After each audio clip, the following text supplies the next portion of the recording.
All right, what a freaking day. Holy crap, this is a long day. I got to go over a ton of trades. I made roughly 3 grand today. Students made roughly 250,000 today. So I love that a lot of you guys are learning to trade better than me.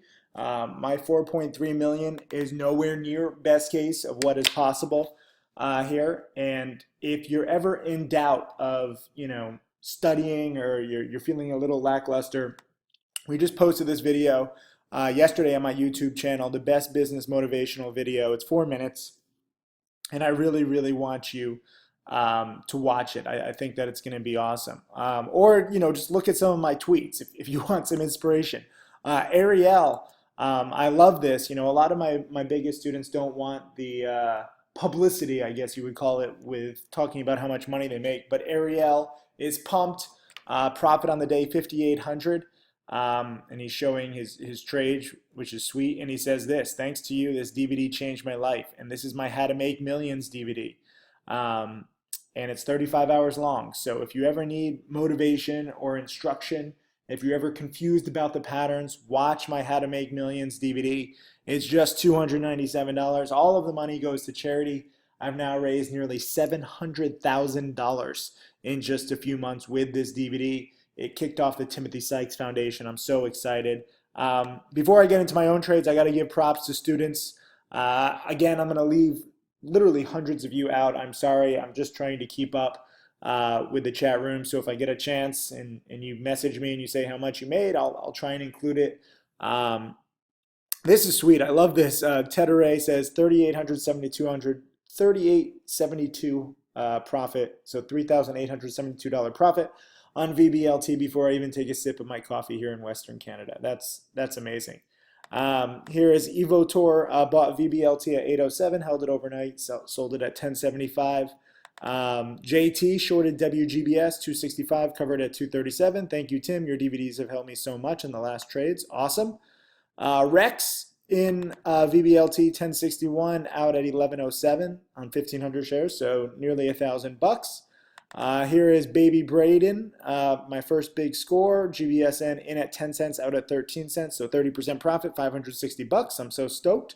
That's awesome. When you have your first score, whether it's $500 or even $50, you start to realize the possibilities of trading. That said, you have a long, long way to go. Too many people I know have those big wins and then they get undisciplined. So plow that money back into your education. Don't get too cocky with one win. You have a long way to go before you're a millionaire. And I want more millionaires. A lot of you guys don't understand my business. You're like, oh, you just want me to subscribe and pay you $50 or $100 a month. No, that's just the beginning, okay? I want to create millionaires. It doesn't matter how many subscribers I have. The key is that I have millionaires. And compared to every other stock trading coach in the world, I am the only one with several millionaire students. A few other teachers have gotten close, but then, their students lost half or 3/4 of their money because, frankly, their risk management is pathetic. Paul Scolardi, aka Superman, he has a student coming up on $1 million in profits, but that is the main goal, okay? Just studying is not going to make you a millionaire. Everybody wants to be a millionaire. To get there, you're going to have to put together a lot of $500 profits. If you average $500 profits, that's 2,000 trades to get to millionaire status, and then you have to pay taxes. So you might have to do 4,000 of these, although obviously your profits can increase as your account grows. But it is a long path, and I am not in need of any more students. I'm in need of dedicated students because it's the dedicated students who have the highest odds of becoming millionaires. I have over 5,000 students who have access to the chat and the alerts and the watch list and the video lessons. Less than 500 or 600 of them, so roughly 10 to 12%, watch these videos. That is pathetic, and it's not surprising. Remember, 80% of people who have a gym membership don't even go. But even if you watch this stuff, that doesn't necessarily mean that you're going to be a millionaire. You still have to take it to the next level and apply the lessons. So there's a long way to go for a lot of you guys. And the good news is this is a lifelong pursuit. This is not like me teaching you baseball or football where you have to get good before you're age 30 or else you won't make the major leagues. The younger you start, the better, because then you start getting more information and knowledge and you can start applying it every single day on every single trade. But some of the best students that I have are in their 40s, 50s, and 60s. So just to get you on the right mindset, a lot of you don't understand the goal here. It's not to get the most subscribers. It is my goal to get the most millionaire subscribers. That is what's best for my business. That is what has driven me to become the biggest newsletter out there. And that's what also fulfills me. I was there, I missed my first millionaire hitting $1 million, but I was there for my second millionaire. And, I want more millionaires. I have a few more. They don't want the publicity. That's fine. It's just a start. I also have dozens of students earning 6 figures a year. And you can see these people. Mackenzie, look at this, 7,500 shares of GBSN at 6 cents. So we're talking like a $400 investment and doubled it. $500 in profits. That's freaking sick. So when people hate on penny stocks, that's just stupid. And I'll talk about GBSN in a second. Here is another one, Richie in GBSN at 5 cents out at 12 cents. Evotor bought CETX 450, sold it at 478. Naldo did a little better in CETX at 441 out at 475. Dufam, I'm sorry if I'm mispronouncing, but these are weird ass screen names. In at 435 out at 475, $153 small profit for a small account. Don't ever worry about how small your account is, okay? Just because I say, look, I want you to become a millionaire, you have to start somewhere. Most of my successful students start with $1,000, $2,000, $5,000 to their name. So do not feel bad. I hate these Wall Street schmucks and these brokers who make you feel bad about a small account. When you have a small account, you have an advantage because you can trade, kind of like a sniper, and you can go in and out. And next year, beginning 2016, January 1st, I will go back to my $12,000 route. So you will see me grow a small account. I think that will be very useful for you guys. Here we have Sposito Alex, CETX, 1,000 shares in at 366, out at 416. And then in again at 432, out at 459. So, several hundred, actually several $1,000, over $1,000 in profits there. That's freaking sick. That is, or roughly 1,000. That is awesome. Here is Gus in at 358, out at 450 and 478. So over $1 a share, roughly what, $500, $600, $700 in profits. Gus says, always learning from the best. Thank you. Ricky in at CDTI at 187, sold at 202. Just made like $100. But again, these are the kinds of gains that you can expect with penny stocks. I show these not just to brag about my students winning and to give you guys props, but to show you what's possible. You don't have to time everything right, whether you make 500 or 200 or 1,000. This is penny stocking. This is exactly what I did to build up my account. So don't ever feel bad if you're like, oh, I only made $150 and Tim made 3,000 today. It's fine. We all start somewhere. We're all learning. I'm not always going to trade well. I'm not always going to make 3,000. Sometimes you'll make more than me. Ariel, for example, made more than me, made nearly double how much I made today. And he's loving it. And that's freaking awesome. So let me get to the setups. ONVO was my overnight trade. It was the first red day yesterday, but after hours and pre-market, it was really strangely strong. It closed here, closed right near the lows. I really expected it to retest this 350 level, and it just never got there. It went to 390. I added to my short at 380 after hours yesterday. And then pre-market today, it was coming down to the 360s, but then up, and I was just like, screw it. It's not doing what I expect. And sure enough, it did tank here. I guess I could have eked out a small profit with my new average up like once or twice, but it's so choppy. When a stock doesn't do what I want, I just get out. And, I lost a few $100s. It was like $600, I think. 566 roughly. And, it's okay to have a loss. I just wanted to get to something better. So I transferred to CANF short in the morning because this stock did a really bad financing the other day over the weekend, really sketchy scumbag move. And you want to short it into spikes. And it actually turned out there was a better midday spike to short into. But I shorted into this morning spike. And this is not my ideal kind of pattern. This is more Tim Grittani, for those of you who have watched the Tim Grittani DVD and you've seen, over 3 dozen of his live trades where he loves shorting into this morning spike. So I'm a little uncomfortable. But I got a pretty good short off here, just above 420, and I covered, for 20, 30 cents a share. Nothing huge, but I actually timed it pretty well and nicely uh, avoided this late day squeeze. So sometimes, I try other strategies, but I keep those positions very small when it's speculative. My next trade, this one was actually my best trade of the day, CDTI long. I'm on the West Coast for a few days. Wow, 2:15 after hours. Holy crap. That is awesome. I bought this. It had already spiked, mind you.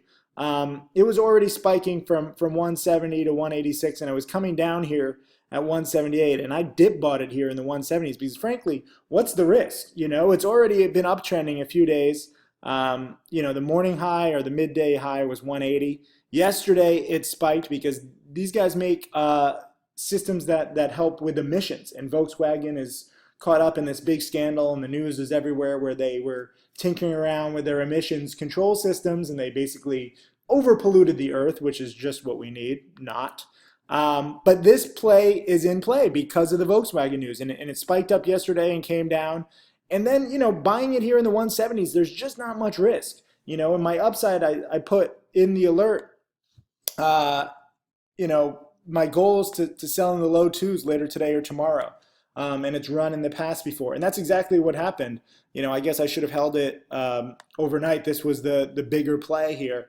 But I bought it in the 170s. I alerted it. It got up to 198.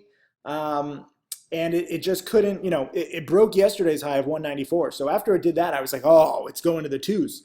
But when it barely breaks out, just like 3 or 4 cents over the previous breakout, that's not exactly convincing for me to hold. So I got out not in the low twos like I should have, if I had held, but I got out for a nearly $2,000 gain. And, as it turns out, it's another 15 cents a share. So I underestimated it, but that was a good alert. A lot of the times you'll see me screw up on my own trade. Sometimes I just want to alert you to good opportunities. I'm not, you don't pay me to be the perfect trader. And obviously I'm going to try my best on every trade, but I'm also giving alerts just to say, hey, look at what's moving. I want you to see this trend. I want you to learn in real time. And then CETX was the other play. CETX actually had a press release saying they're seeing large demand for their emissions type product. This is a low float play. So when you have a low float, there's not that many shares, only like 1.6 million. So it traded nearly double its amount of shares today that exists. It's going to spike a lot. And I missed the initial run up. I actually thought about buying it right in here. When I initially bought CDTI, I was thinking, okay, do I buy CDTI or CETX? And I went with CDTI, which, turned out fine. I could have bought CETX too. And I was looking to buy around 425, 430. It did go up to 490, but, I didn't want to chase it. These low float stocks are scary. They're choppy. And I actually dip bought it in here at 417. I got a pretty good execution.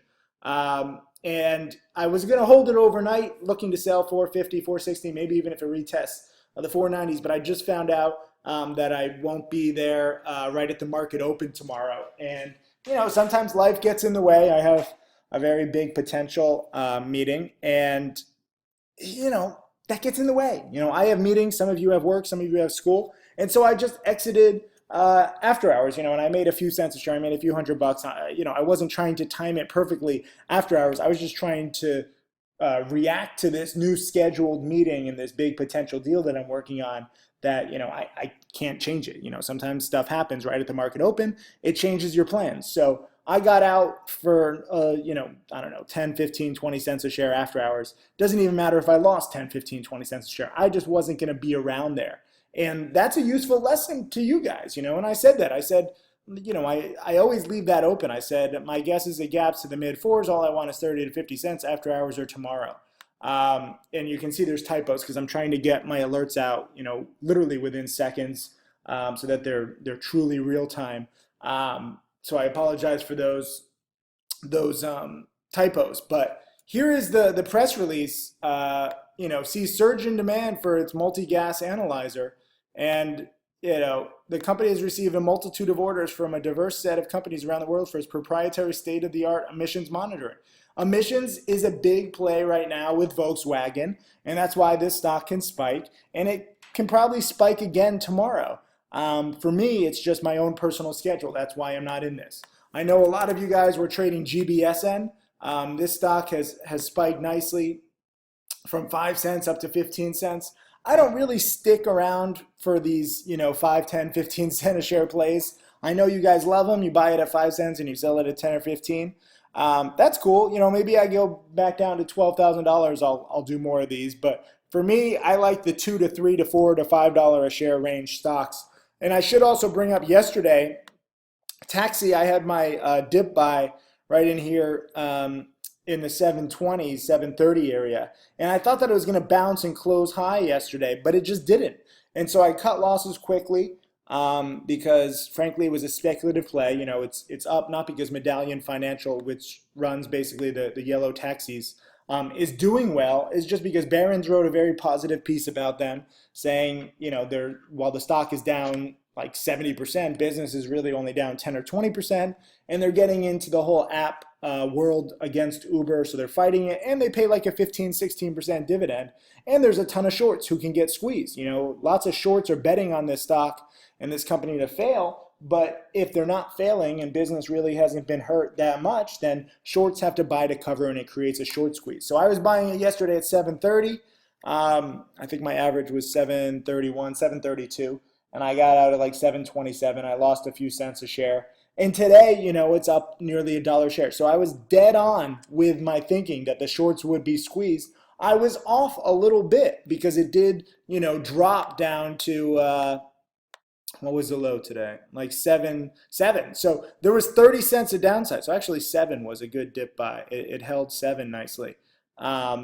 I thought that it would hold 720. So I was off a little bit on my thinking where it would hold support, but I was right in the grand scheme of things. So even though there was 30 cents of downside, there's now 80, 90 cents of upside, and it might keep going because now shorts are getting squeezed. So I count that as a win. I know this is confusing for people who are just, counting their wins and losses based on their own, profits and losses. But as a newsletter writer and a teacher, it is not my job to be a perfect trader. Again, sometimes you can learn. I was very proud of cutting losses quickly. I'm still proud of cutting losses quickly yesterday. I lost 5 cents instead of losing 30 cents, which I would have at the bottom today. But the idea that the short squeeze could work, thanks to Barron's, that kind of thinking played out, and it was right. And for you guys to learn, for me to create more millionaires, it's not just going to come down to me giving good alerts. There's so many chat rooms and newsletters out there, and they're like, bought this, sold this, bought this, sold this. And they don't really have, they don't have 3,000 plus video lessons, but they don't go into the whole, idea of a trade and the thesis and how a trade can play out better than you think. And sometimes, you have to cut losses quickly because the trade doesn't play out the way you think when you think it'll happen. But that does not take away from the fact that my plan was a good plan. And even though I lost a few $100s on this, I count this as a win, because the beautiful thing about having so many students, and a lot of you guys, even if you don't watch the video lessons, you do pay attention to alerts and ideas, a lot of students held this stock and maybe didn't hold it necessarily right at the morning, or maybe they bought the morning spike or the spike right here above 745, which was afternoon resistance, which I said in the chat room, I would have held if it had broken and held above 745. So a lot of people saw that comment and bought it at 745. I have this one new challenge student. His name is James. He doesn't necessarily want the publicity because he's trading with a larger account, but he bought nearly 10,000 shares here at 745, I think 747. And he's still holding, and now he's up $5,000. So when I lose a few $100s, but if I can show you the idea, and I can show you how to cut losses quickly, which is an important rule, and then I can show you how, a short squeeze can play out on day 2, that is a win. And then when my students make more, that's fantastic. Remember, I bought Lake the other day on the solid earnings right here at, where was it? Right here at like 1220-ish. And no, it was right here actually, my bad. And I was wrong for roughly an entire day because I was like, you know what, this is a former runner, this is an earnings winner, this should run. And it didn't run, and it actually went down to the 1180, so I was wrong for 30, 40 cents. But on day 2 and day 3 it ran, and it ran $3 a share from my buy alert. So it spiked up over $3 a share. I lost or maybe I actually locked in some gains. I made like 20 cents a share. I don't care whether I make or lose 20 cents a share. For the whole day, I was pretty much wrong that it would spike. And a lot of my doubters and critics were like, you're wrong, you're wrong. And then on day 2 and day 3, it spiked. So I'm not always going to be perfect with the timing. But if I can somehow show you the idea and show you time and again that these ideas are working, buying earnings winners, buying potential short squeezes, then you can form your own trades. And it's not just me alerting a certain pattern or a certain stock at a certain price. It's you forming your own ideas. All of my millionaire students, all of the dozens of challenge students who are earning 6 figures a year are self-sufficient. They don't rely on me for stock picks. They don't rely on me for anything. They have learned to form their own ideas. And that, my friends, is the single biggest thing that I try to do with these video lessons and my teachings. And a lot of my doubters and critics don't get it. You know, that's again, thankfully, because my doubters and critics don't have any millionaire students. My competitors don't have any millionaire students. And this kind of thinking and this kind of teaching takes a lot more time rather than just alerting, but it helps you become self-sufficient. So that is why I want you watching all of my video lessons, all of my webinars, those of you who are challenge students. Watch all of Tim Grattani's webinars. Watch Mark Crook's webinars. Watch Michael Good's webinars. The more you learn from how successful and profitable 7-figure traders form their own trades, good and bad, sometimes we lose. That is how you learn to do this on your own. And that is when the world can be a beautiful place. So today, again, congratulations to so many of you. Congratulations to me on actually a solid day after starting off with a loss. And I'll see you guys in the chat room tonight or tomorrow. I'll send you the watch list tonight. I have a lack of sleep. I got to go. Bye-bye.